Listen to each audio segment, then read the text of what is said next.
Close the door. Okay. Okay, we begin.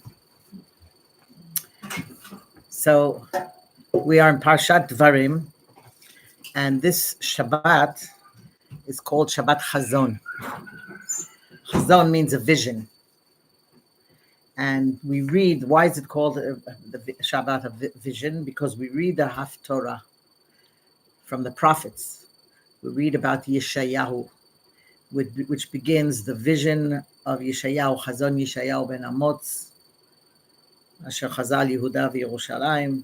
That is the Haftarah that we read after every portion of Torah reading. We have one of the prophets. So this week we read from the vision of Yeshayahu. So Rabbi Levi Yitzchak Miberdichev gives the following metaphor.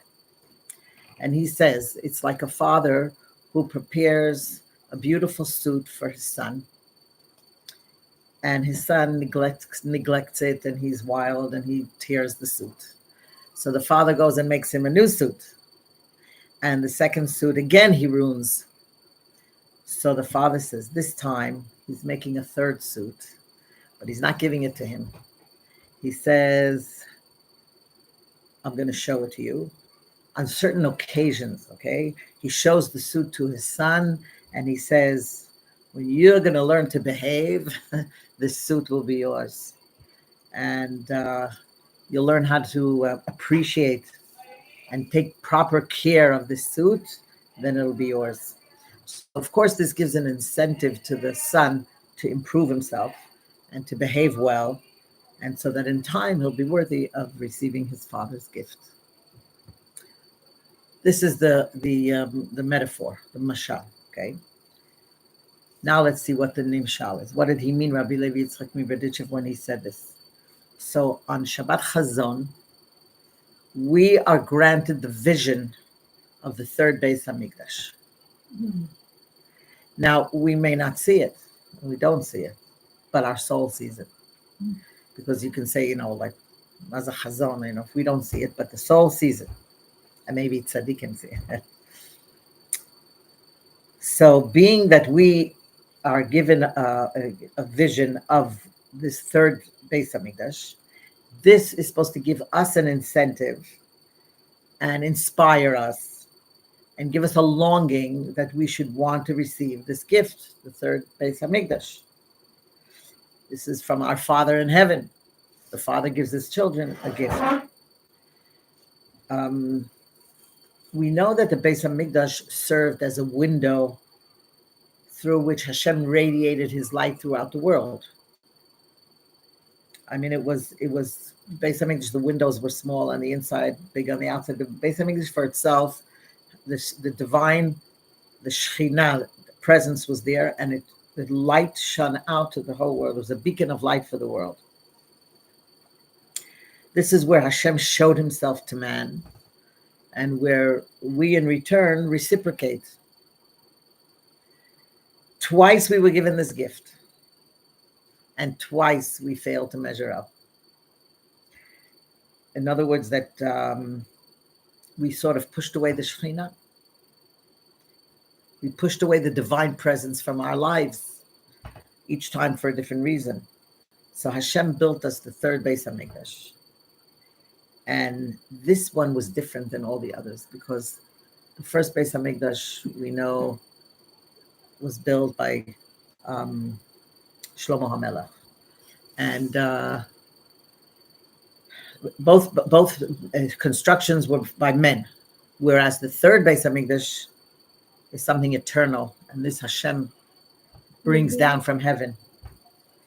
And Hashem, he takes this, it's like the third suit, and he on Shabbat Chazon, he shows it to us. We have a vision of this third Beis Hamikdash, and our souls see a vision of a world. You could just imagine a world at peace with itself, with its creator, a world that realized its divine potential for goodness, for perfection, perfect world. Welcome. Come on in. So we're talking about the third Beis Hamikdash, Shabbat Chazon, the third hearing. It's okay. And we see a vision of the third Beit Hamikdash in heaven and in its spiritual state, because it's not down here yet in the world. And it's like the third suit that the father makes for his child, and he hangs it up and he says, here, this is the suit that when you're worthy of it, you'll get it. So in other words, this vision comes with a promise that the third temple will descend to earth. And this vision is supposed to inspire us to correct our behavior, to bring this day faster, as fast as, to hasten the coming of Mashiach.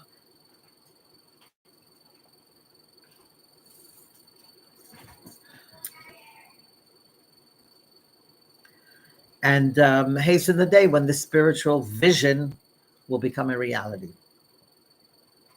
This is when, we'll feel the divine presence within us. It becomes part of second nature. We say, like the spirituality will be so revealed, we'll be able to feel it with our physical bodies, and sort of we become elevated. In other words, our physical bodies become elevated, and we're worthy of experiencing godliness in our daily lives. We will feel it every day. This is what we're visioning will be. So now we ask a question. Rabbi Levi Yitzchak of Berditchev didn't just say, give this metaphor of clothing. He could have used a building, a house, like clothing is something that's very close and personal, whereas a house encompasses you, but in a much wider and broader sense. So the house, we could say a house and a garment, they both envelop a person, but the garment is much more personal, it's more individual, it fits my size, it's tailor-made for me, right? And you could say that when you look at a house, so the dimensions, the style of the house also can reflect the nature of the people who live in the house, but it's in a much more generalized way. It's not so personal. It's not so intimate like a suit that fits your body measurements. It was made specially for me. House is for many people. Oh, that's another thing. So a house, you can hold many people at one time, whereas a garment is one person. I mean, we can't both go into the same. I can invite you into my house, but I can't share my clothes with you. I could give it to you, but if I give it to you, then I can't. Then you wear it. It's definitely personal.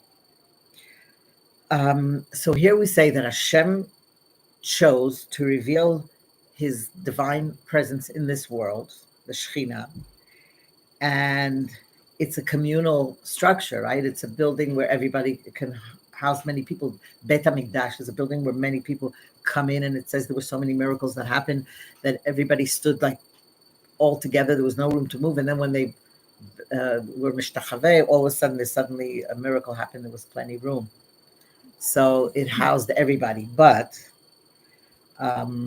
it definitely has features like a suit. Like you can say that the Beis Hamikdash had many departments and many compartments. It had a woman's court. It had a courtyard reserved for men. It had an area that was restricted for the Kohanim. It had a heichal, which is the sanctuary, which had a greater sanctity than the courtyards. And then there was the Holy of Holies, the Kodesh HaKodeshim, where only the high priest could enter on the one day of the year, which was the holiest day of the year, on Yom Kippur. So there were like eight domains of different sanctity within the Holy Temple, and each one had its distinct function and purpose. So the Beis Hamikdash expressed, on one hand, a single truth, That's the Shechina b'tochenu, Shechina shoa b'tochenu. That's why it says v'shachanti b'tocham. It doesn't say v'shachanti b'tocho. It should have said shachanti b'tocho means he dwells within him, the house. It says v'shachanti b'tocham, that he dwells within each and every person.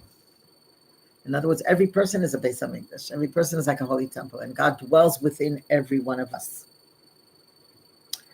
So although we say a house in the sense that it serves many individuals, many people, basically the entire world.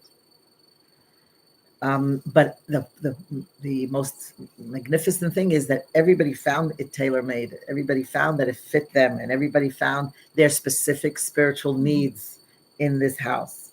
And it gives us the ability to have an intimate relationship with Hashem, like a personal, intimate relationship with Hashem in this Beis Hamikdash. So it's general and yet very personal. So every year, Erev Tisha B'Av, we are shown a vision, Shabbat Chazon. We always read this portion, by the way, on the Shabbat before Tisha B'Av.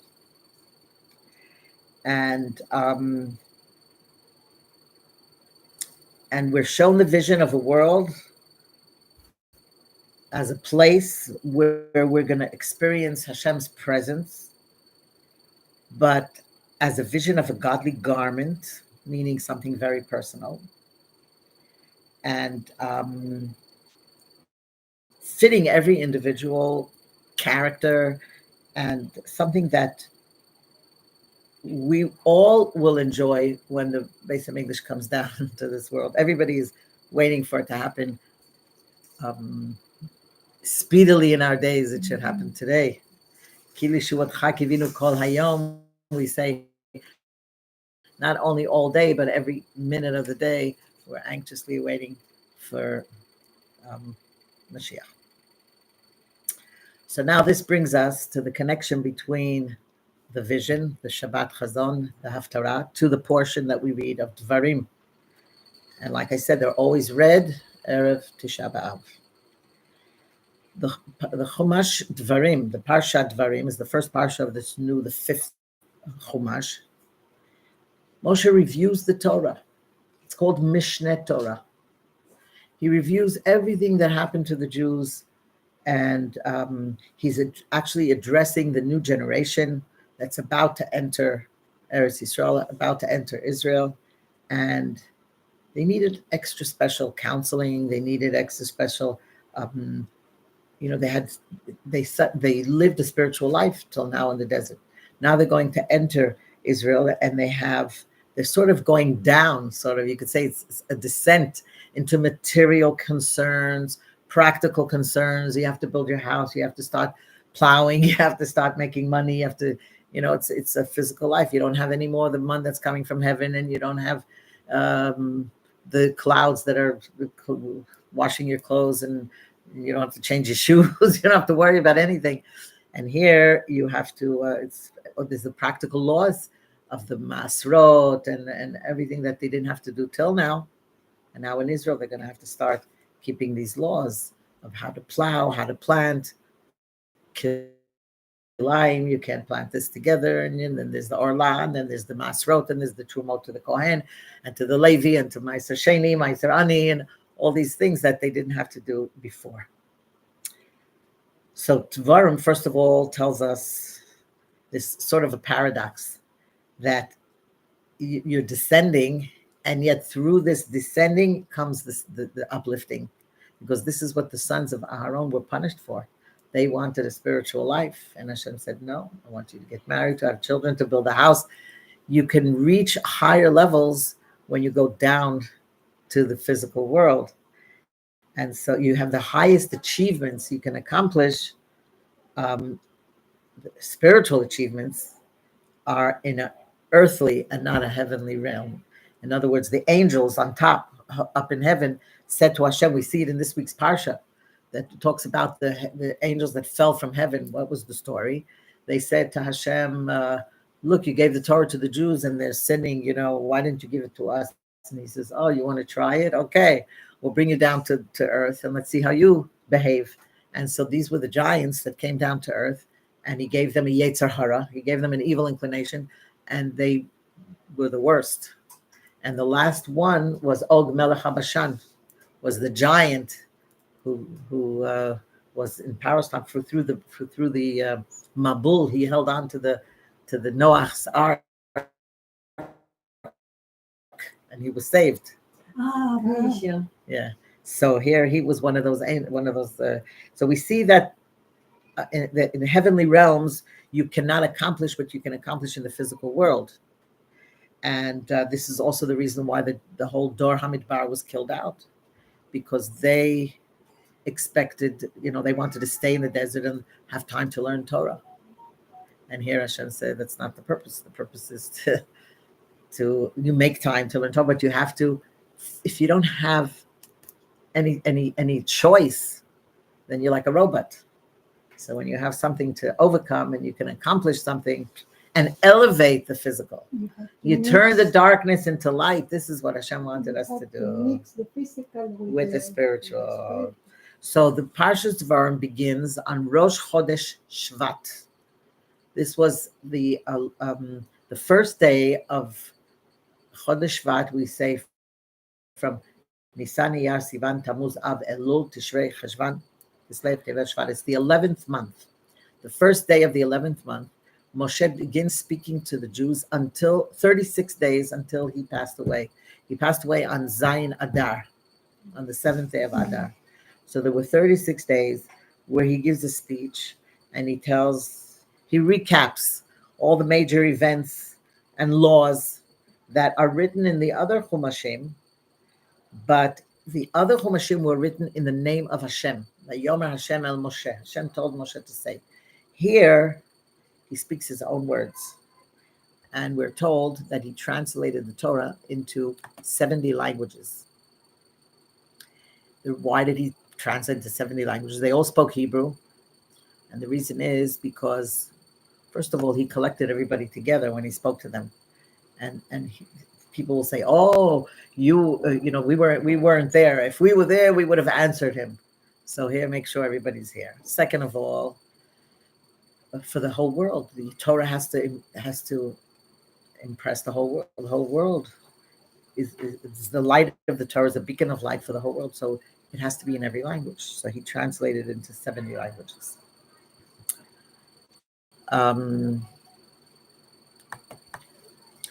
This very special part about it is that the fact that Moshe,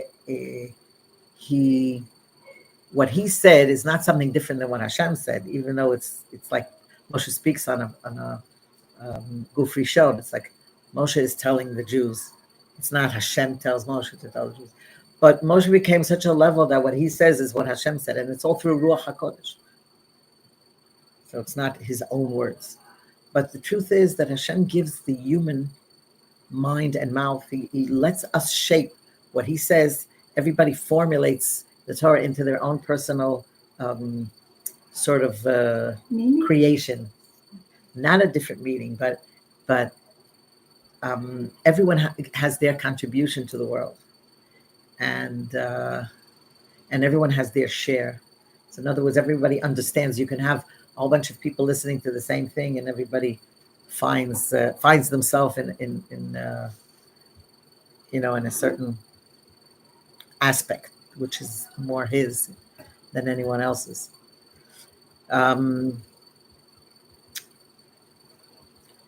Okay, so we spoke about the 70 languages.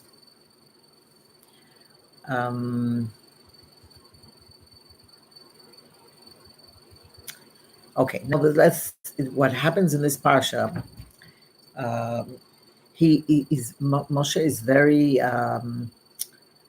careful when he wants to rebuke them. So he uses he's very respectful. He doesn't go outright and say, you did this and you did that. Nobody likes allusion. Allusion. Okay, alludes to, yeah. Like he says, for example, the names in the first portion. he uses like he alludes to. Yeah, I'll show you. Okay, so the first pasuk, the first pasuk in the Chumash, it says that he lists a whole bunch of places, and some of these places don't even exist. So we're told that Moshe rebukes the people. Instead of mentioning their sins outright, he alludes to them with the names of certain places. So in the desert, he says Bamidbar. That's when they complained. They said, "What'd you bring us to the desert for? It would have been better to die in Egypt." And then he says Arava. What's the Arava? That's where they worship the idol of Baal Peor on the plains of Moab. And then he says Faran. Okay, that's where they sent the spies. So every place that he mentions, some are real places, and he mentions this is where he alludes to the sin that they did, and they understood quite well, but he's being very respectful. And then he says Tofel v'Lavan. Now there's no place called Tofel v'Lavan, so we're told that this is the man. The man, it was the food that they got from heaven, and it was white. And they said, "Oh, like nim'aslanu, how much can we eat this white food?" Even though it had a taste of everything, it was like tafel, like they said, it's we want meat, we want. That's why we're told. Why did Reuven and God have so much cattle? Remember, they said Reuven and God asked to stay over on Ever LaYarden because they saw that there was good plains for their cattle. So why did they have so much cattle and their brothers didn't? So it says that Reuven and God were very spiritual. And they wanted to stay as shepherds because a shepherd has time to learn Torah. So that's why Moshe was upset. He thought that it's going to be the same thing as the Dor Hamidbar all over again. So they said, no, we're going to come, we're going to fight and all that. But the point is that they were happy with the man. So they didn't slaughter their animals to eat meat. So they had a lot of cattle. Whereas the others wanted meat. They weren't happy with the Lavan. And then it says Chatzerot. So that's where the Korach and his community, that his people were sinned against Moshe and the earth swallowed them. And then it says Dizahav. So Dizahav is the sin of the golden calf. It's like you had too much gold, you didn't know what to do with it. Made the golden calf. So there's an interesting thing that the Yalkut Shimoni says that it would have been fitting that who should have rebuked the Jews? Should have been Bilam. Bilam could have said to them all these rebukes. But instead, Bilam said the blessings. In Parshat Balak, we learned about the blessings. So he said, and the blessings should have been said by Moshe. Moshe should have said the blessings. So Hashem said, let Moshe, who loves them, let him rebuke them. And Bilam, who hates them, let him bless them.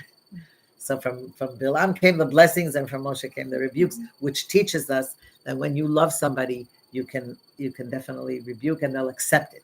The reason he waited till he was in the last 36 days of life is because he learned it from Yaakov Avinu. That Yaakov also called his sons together to give the blessings right before he passed away, when he was sick. And we're told that that's the proper way to do it, because nobody likes to get rebuked, and nobody likes when you tell them what they did wrong. And few reasons. One is that if they don't change their ways, you're gonna have to tell them again and again, which is really, you can lose them. Like Yaakov said, Reuven did a bad thing. He says, I waited till the end of my days, because if I would have rebuked him, he might have taken sides with Esav against me. So he says, you want to keep him. You don't want to send people who are close to you away, and by rebuking them, that's what happens. You push them away. So first of all, you have to know how to do it. You have to do it in a nice way, because Moshe did it many times. But when you do it out of love, it's a different story. And you do it b'shat ma'aseh. Like if a person is doing something wrong, you have to tell them if they're keen on listening. If they're not going to listen, then there's no purpose. But like a parent has to teach his child, but only if there's a way that he can fix it. But once it's over and you say, oh, remember what you did, and you did this, and you're always doing that, that's the worst thing. You don't remind them of the bad things they did in the past, because it doesn't help any. But if there's a way to fix it, then you can rebuke them. Anyway, so he says, like at the end of your life, you're embarrassed. There, a person who gets rebuked is embarrassed to see you, and he has to keep seeing you. So this way, it's the end of his life. You're not going to see him again. And also, it's sort of a tzava'ah. It's sort of like a last will and testament. So you say, "Oh, let me do it for this person." You have a certain sentiment. If a person says it to me before he passes away. So that's some of the reasons why Moshe waited for the end of his days.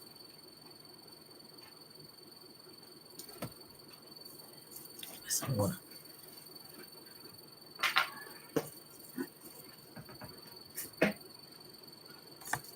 now Moshe says to them, "Look, Hashem would have let you in the shortest way." Thank you.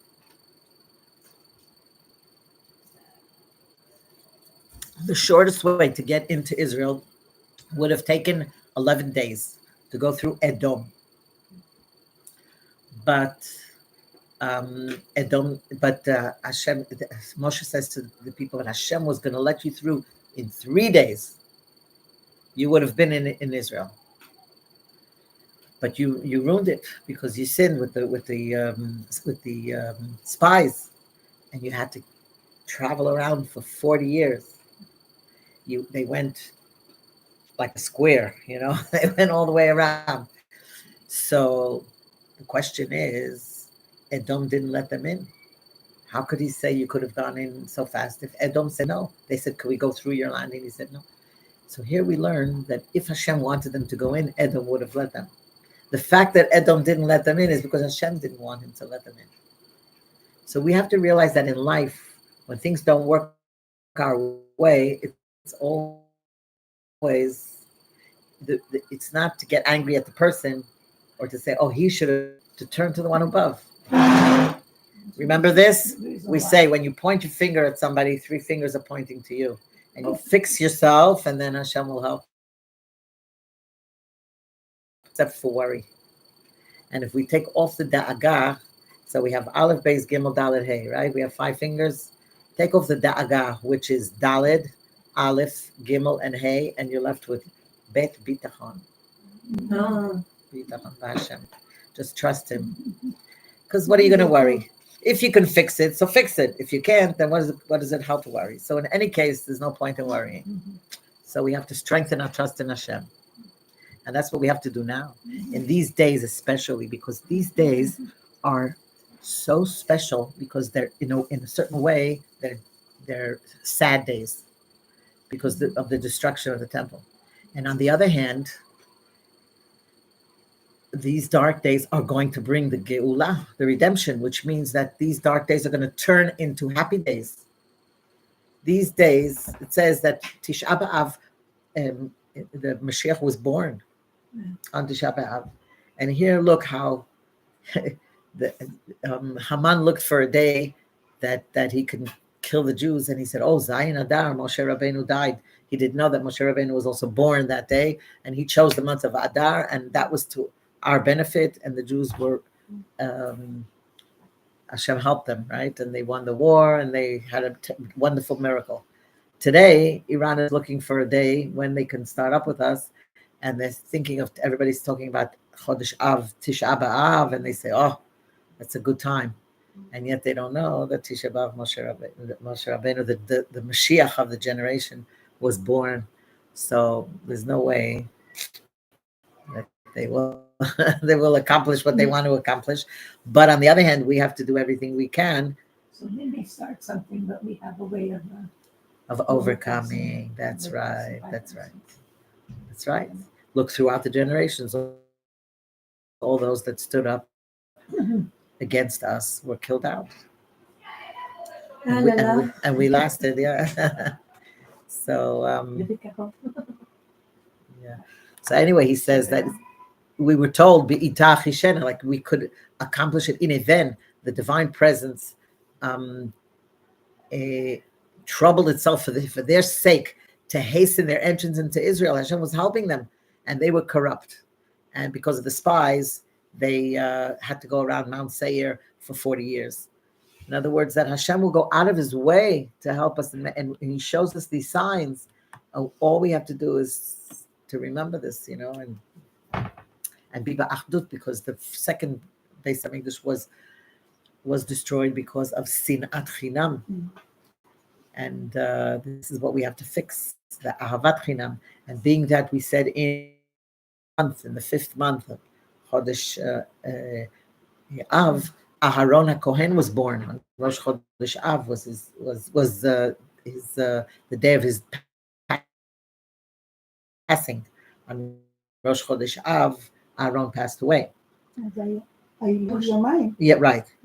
So we learn from Aaron, Ohev Shalom, Rodev Shalom, Ohev et Habriot u'mekavan Torah. We are supposed to learn from him, and this is the way to bring the redemption. Okay, let's see what else is.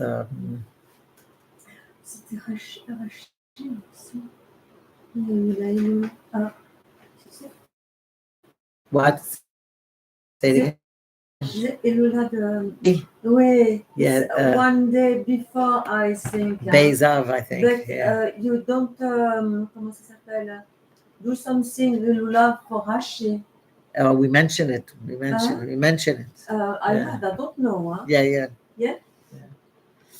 Okay, now I would want to tell you something that the Maya Nashal Torah tells us that there was an impoverished widow that once came to the Bet Din and came to the courthouse and came to Rabbi Yoshua of Kutna. And she was crying bitter tears, and she begged him, please call my husband and summon to the court a man. I don't know if it was her husband actually, and he's at fault, and he did this and this to me.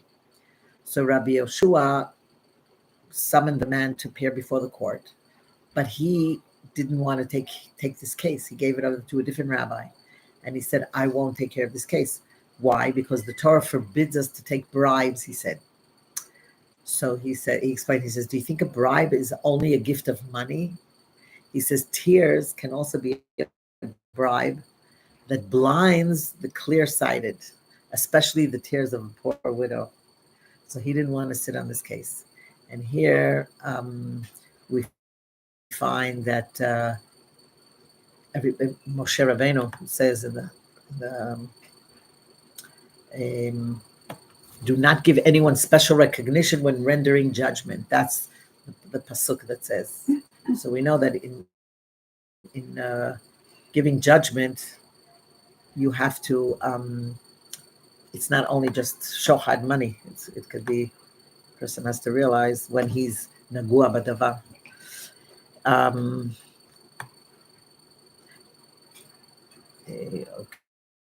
Okay. So we spoke about the giants and the spies. Moshe says to them that it was good in my eyes. It wasn't good in Hashem's eyes that I sent the spies. Like he repeats the whole story of what happened when they sent the spies. So why is he mentioning? So why did he send them if it wasn't good in Hashem's eyes? We know that Moshe does everything so that the Farshim tell us that it's like when a person comes to buy a car, let's say today would be, or a horse in those days, and the guy would say, okay, can I try it out? So he says, sure, you can try. Sure, sure, why not?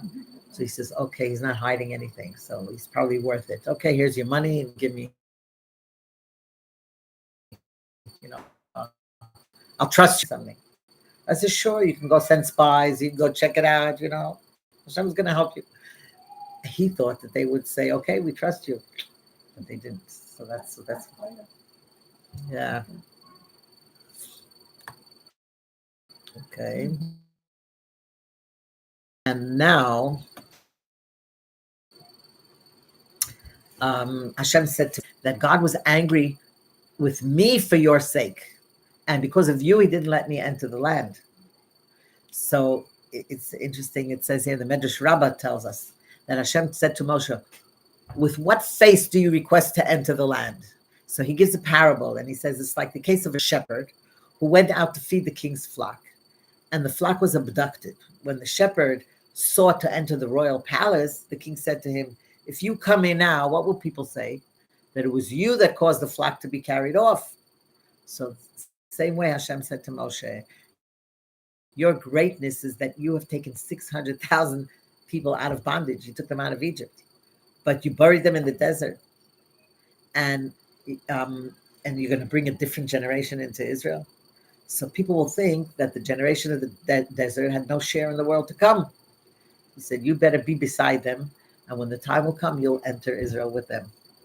And that's why Moshe, that's what the Beishis Rabbah says about Moshe agreeing to stay with his generation.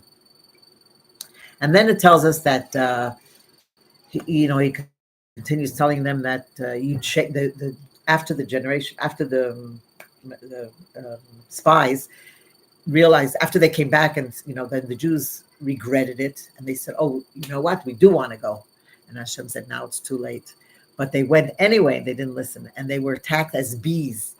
It says just like bees sting, and the bee will sting you and die. The bee stings, right?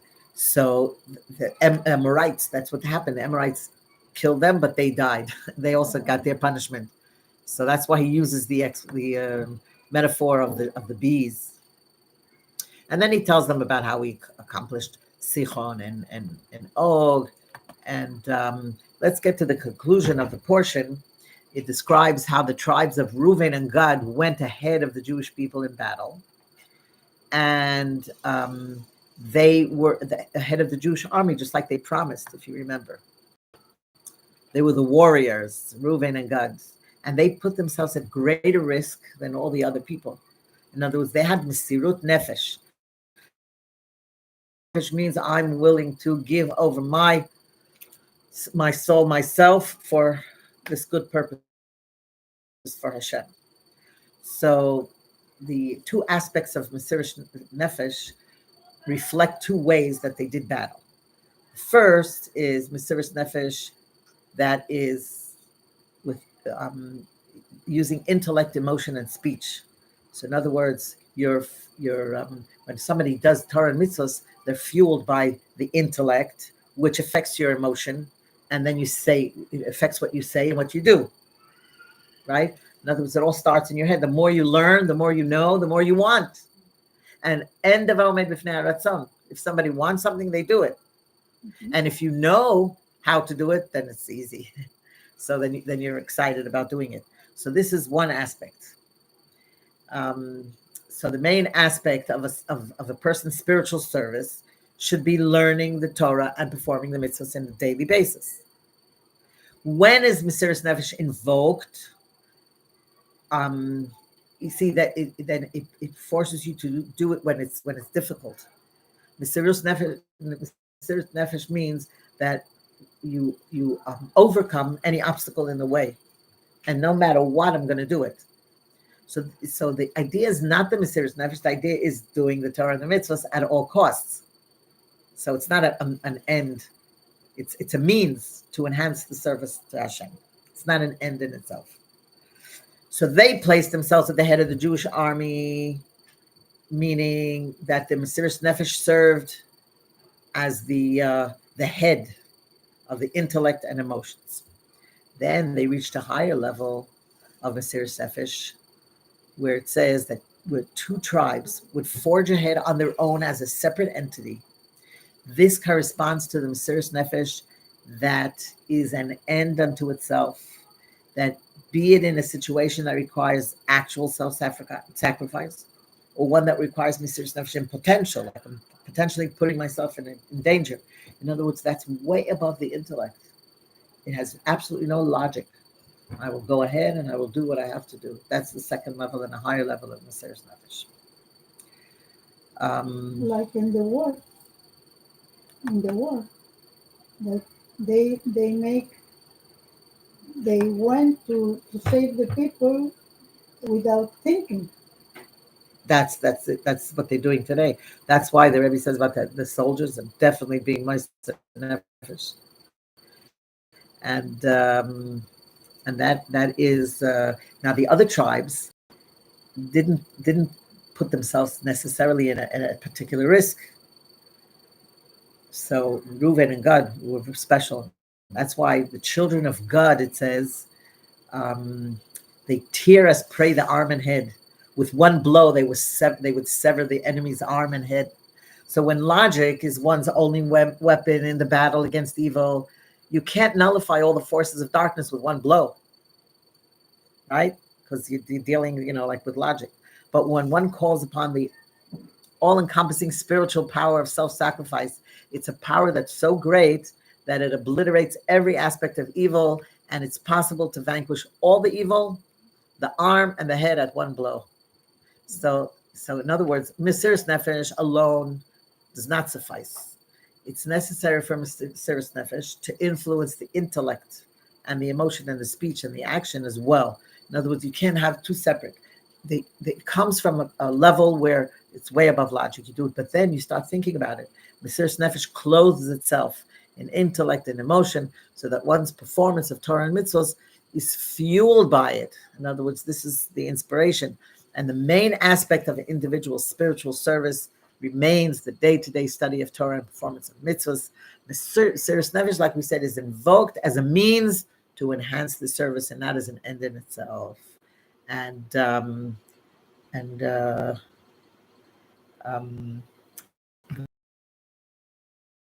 Mesiras Nefesh as an end unto itself is when one actually requires Mesiras Nefesh, self-sacrifice.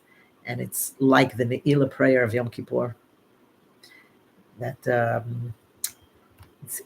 Rebbe spoke about it, and he says that this aspect of Mesiras Nefesh, even though it's not clothed in intellect and emotion, it has the ability to affect them. For example, what's explained in the Tanya, when the power of Mesiras Nefesh is aroused, so it automatically affects one's intellect, emotion, and speech and action. So there are two ways, like we said, the tribe of Reuven and Gad went to war. Instead of the spiritual service, they placed themselves at the head of the Jewish army, which is Mesiras Nefesh as the head, the conductor of the intellect and emotions.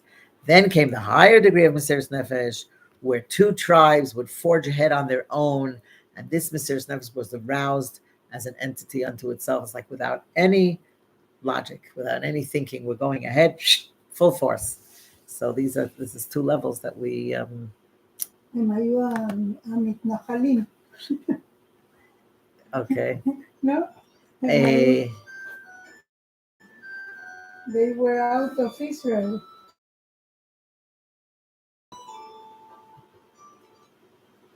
Ahorita te hablo, estoy en clase de Torah, right?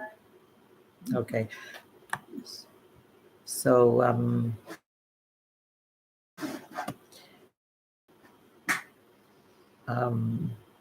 we're going to end with about 1 second. There's a few other things in the parsha that he mentions about some of the laws. There's some new laws also, but okay. So let's see. I was going to tell you about.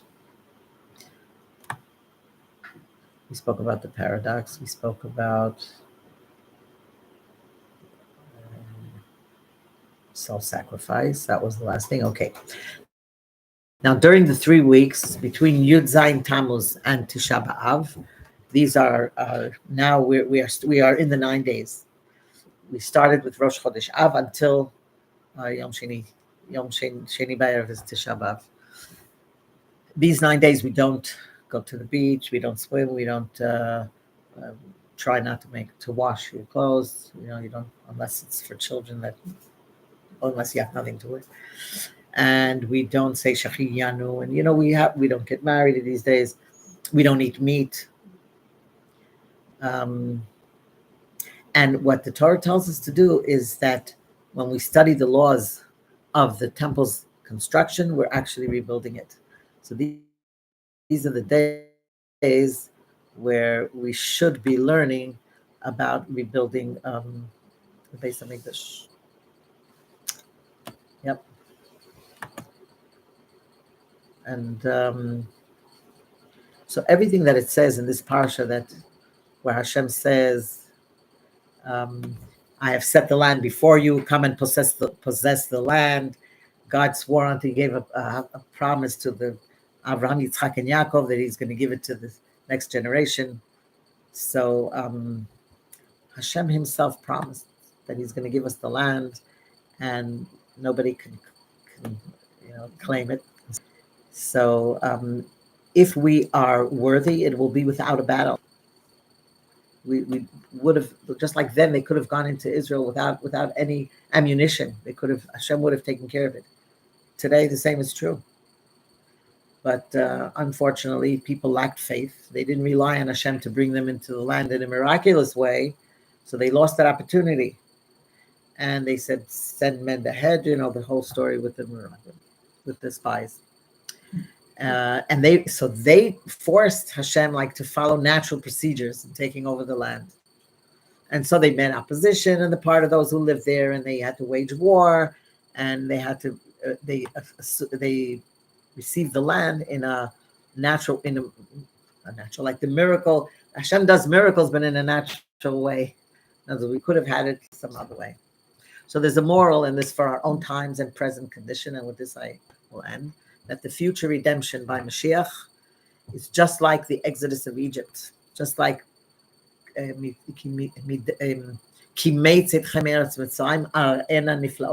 just as in the days of your going out of Egypt, I'll show you wondrous things, it says.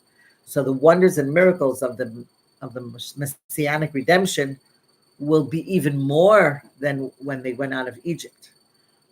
And entering in the land, the settlement of the land, it was definitely in a miraculous way, but there's it will be so much more in our days.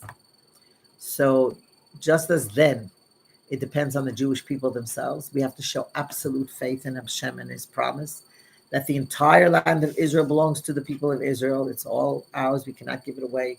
We shouldn't be afraid to say it to the nations of the world. Say it clearly, without hesitation, that the land of Israel is our eternal legacy.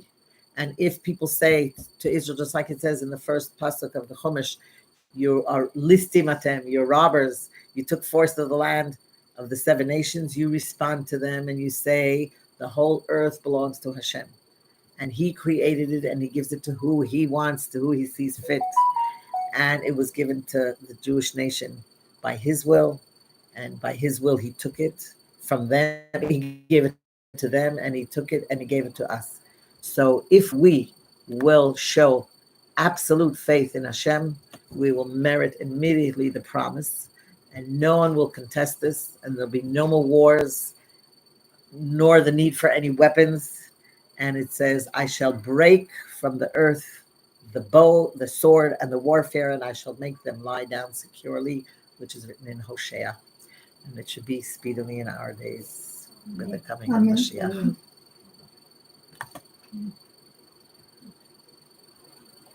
Did you say that we're supposed to be learning about rebuilding the third temple now? Isn't the Yes. third temple just going to come down by Hashem?